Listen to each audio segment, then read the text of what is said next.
What's going on YouTube? I'm your host Joss and welcome back to Top 10 Beyond the Screen. We are now on social media, so make sure you guys give us a follow. The links are down below. Also, we have a brand new sister channel called @TierListOfficial, so make sure you head over there after this video and subscribe. We are super excited to share some new fun content with you guys. As for today's video, not every movie can be a box office hit, right? The hardest part is figuring out which ones will bomb and then not investing so much money and time into them. Well, the movies on today's list convinced someone to spend a lot of money to make them and then failed to deliver the success. Let's check out today's list of top 10 big movies that epically failed.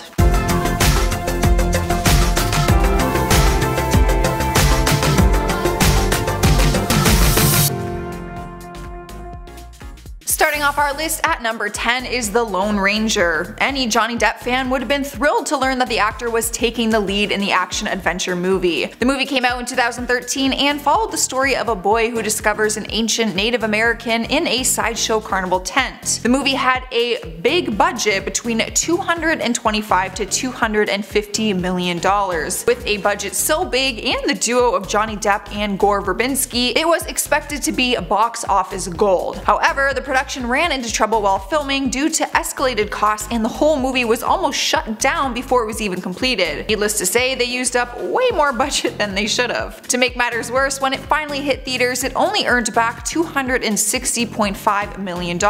They barely made their budget back, and reports say they actually lost around $98 million because their earnings didn't include their marketing budget. To put the cherry on top, the movie was slammed by critics and audiences and received a 31% on Rotten Tomatoes. At number 9 we have John Carter. The movie is based on the novel written by Edgar Rice Burroughs, which gave the movie high expectations before it even came out. The movie came out in 2012 and it was Disney's attempt at building a movie franchise based on the novel series. Unfortunately, the movie John Carter was a financial disaster. Disaster after production and marketing costs were taken into account. The budget for the movie was $250 million and it earned $284 million back. However, once production and marketing costs were deducted, the film was reported to have lost over $100 million. Not only financially, but critics considered it a flop as well. Critics at Rotten Tomatoes said, while John Carter looks terrific and delivers its share of pulpy thrills, it also suffers from uneven pacing and occasionally incomprehensible plotting and characterization. Let's just say the movie that was supposed to be the start of a whole new franchise was actually the end of it instead. Swiping the number 8 spot on our list is Evan Almighty. The movie was supposed to be some sort of sequel to the hit movie Bruce Almighty, but it epically failed instead. Evan Almighty had the same writer and director as Bruce Almighty did, but for some reason it just flopped this time around. The hilarious Steve Carell took on the lead of the role Evan, but people didn't seem to care for his character. Some people blamed the religious theme that the movie and character had.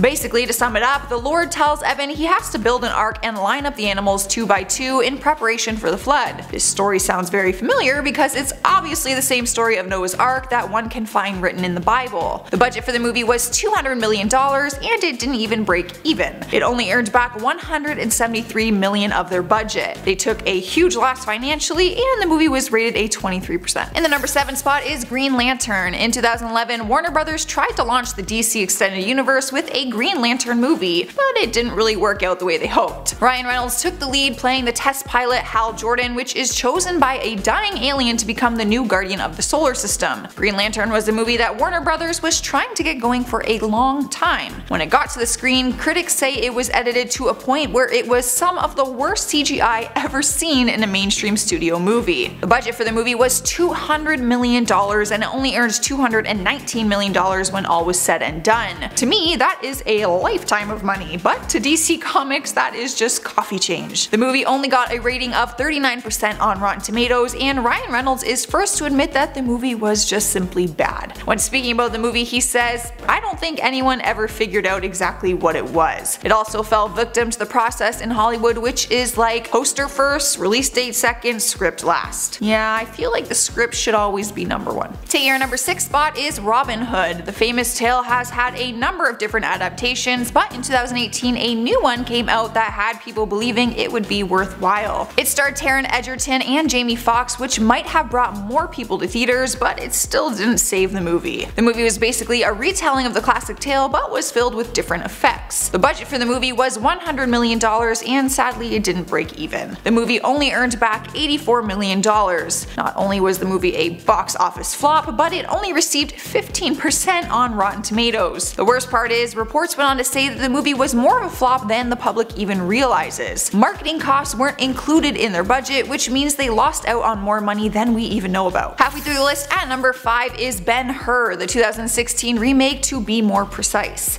The original 1959 movie was an Oscar-winning smash, so people were expecting the same success for the remake. Instead, they got a movie that is at the top of the list of massive box office wipeouts. The movie had a budget estimated between $87 to $100 million and only made back $94 million. In 2016, the studio CEO at MGM admitted that the company lost approximately $47.8 million. The company released its quarterly earnings statement on November 10th, telling investors that its earnings were lower this year due to the film impairment that Ben-Hur left them with. Critics also weren't on the movie's side either. One critic simply asked, what were they thinking? The movie only got a 25% on Rotten Tomatoes and 37% on Metacritic. Alright guys, at number 4 is Jupiter Ascending. The 2015 fantasy sci-fi movie had high expectations but didn't really match up to any of them. The movie had two huge stars taking lead, Mila Kunis and Channing Tatum, which would lead anyone to believe a movie flop just wasn't possible. But it very much was. It was more than possible, it was actually a reality. The movie tanked at the box office, earning $184 million worldwide, which wasn't nearly enough to cover their $179 million budget and marketing costs. Reports say the studio lost $87 million from the movie. Critics were not thrilled about the movie either, and it showed by the 27% rating it received on Rotten Tomatoes. It was a good attempt at creating something new for science fiction fans, but unfortunately it just wasn't enough. At number 3 is Battlefield Earth. The movie was an adaptation of Ron Hubbard's 1982 science fiction novel. One of Hollywood's biggest names for Scientology, John Travolta, wanted to make the movie for years. Apparently he struggled to find funding from any major studio because of the shaky script and his ties to the controversial religion. But in 1988 the film was finally given a chance and was taken on by Franchise Pictures, an independent production company that specialized in financing stars' stalled projects. It might not have been the smartest business move after all. The movie took $73 million to make but only made back $29 million worldwide. Not only did they take a hit financially, but they also took a hit from the audience and critics.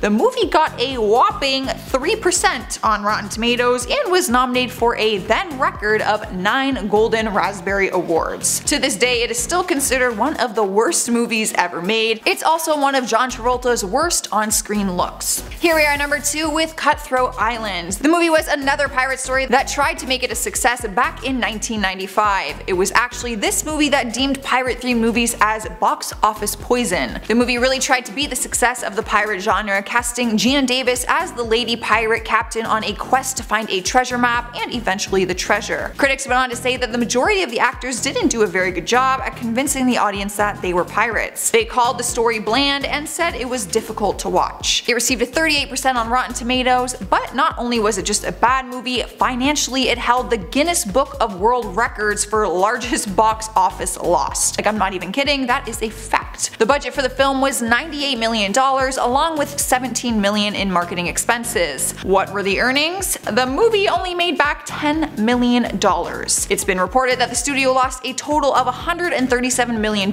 and still remains to be one of the worst financial disasters in film history. Taking our number 1 spot is The Adventures of Pluto Nash. The 2002 action-adventure movie starred the one and only Eddie Murphy, who took on the title character. The actor had a long period of time where his movies were a huge financial success at the box office throughout the 1980s and 1990s, but it was actually this movie that put his box office success to a complete halt. The production budget for the movie was $100 million and marketing costs were $20 million. The movie was highly anticipated, and with Eddie Murphy's name on it at the time, there was no way people would expect it to do so poorly. Ask me how much the movie made. Chris, ask me.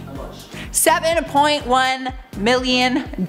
So let's do a quick math calculation here. With a total cost of $120 million for the movie, the film's losses were just over $113 million. Not only that, but critics say that it was easily the worst performance of Eddie Murphy's career. Fans weren't thrilled about it either. The movie was rated 4% on Rotten Tomatoes and 12% on Metacritic. Alright guys, there's our list for today. Give the video a thumbs up if you enjoyed it and let me know what you think of these movies. I want to hear your opinions. For now, let's check out some comments from some of my other videos. K-Labin says, who came here to see what other people say?